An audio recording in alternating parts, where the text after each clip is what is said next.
Hi, I'm Lauren Saidel-Baker, and thank you so much for joining me for this August 29th edition of FedWatch. Not a quiet end to our summer here in late August. Since we spoke last Friday, we got Chairman Powell's comments from Jackson Hole, which, as far as Chair Powell goes, those were about as blunt as he could be, that a rate cut is firmly on the table for September. So saying that we may need to reassess policy for him, that's a pretty good signal, and the market did take it as such. So, as the odds stand today, 25 basis points in September seems pretty much baked into consensus expectations. Again, we will get new jobs numbers next Friday. We will get some additional inflation data before that meeting takes place. So, stay tuned to follow the latest and greatest data while keeping in mind that 1 month of data never makes a trend. Now, beyond that point, we also got some GDP data out this week.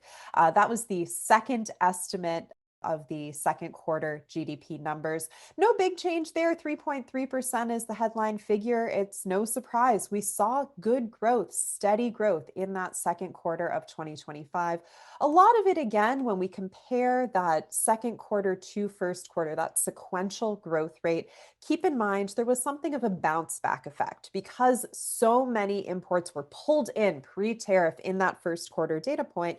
That's why we saw it go so low in the first quarter. There was always going to be some amount of reciprocity in the second quarter. We did that import activity in 1Q, so we didn't need to do it again in 2Q. Keep in mind, we at ITR prefer to look at things on a not seasonally adjusted basis. We have a lot more detail on a recent blog post about just how we do that calculation and what it means for GDP. I'll point you over to the blog at itreconomics.com if you really want to delve into the nitty-gritty of that data calculation. But coming back to the Fed, what does this mean? Well, steady growth, that's no surprise to anyone. Again, some timing offset with those figures, especially as it relates to imports. So the big pressure at this moment is the push-pull from the political side of the equation to the balancing of that dual mandate. Now, we have seen a little bit more movement than is usual in Federal Reserve or FOMC members. So we thought we had avoided a Supreme Court case when President Trump backed down from his threats to fire Chair Powell. There was a lot of question about whether he could even fire Chair Powell. He didn't push this, so we didn't get an answer, but we might get an answer in a slightly different case. So the administration did some digging into various Fed officials, it seems, and they found something with Lisa Cook. There are alleged irregularities in some of her mortgage documents dating back years. So the question is now, does that constitute cause, as it stands in legal literature, for President Trump to fire her from her position? He says yes, her lawyers say no, and it seems like we might get a case. This could go all the way up to the Supreme Court.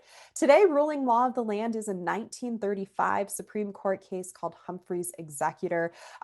Fascinating legal history there, but essentially the question is, the Federal Reserve and other groups like them seemed carved out from this ability of the president to fire these officials. So at the end of the day, that's what President Trump is challenging. We shall see if the question gets that high at this point. Again, in late August, it does seem that we're pushing in that direction. This will be a fascinating legal case, but at the end of the day, what it means for interest rates and for your business more specifically is a bit more uncertainty.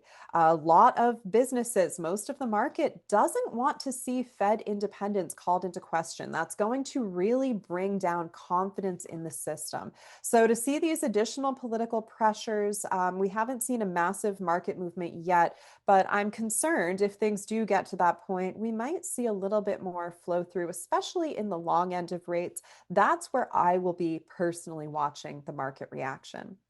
Until then, a lot more data. We'll be back with the new jobs numbers next Friday. Again, more inflation yet to come. And I hope you stick with us here on ITR Economics Fed Watch. Take care.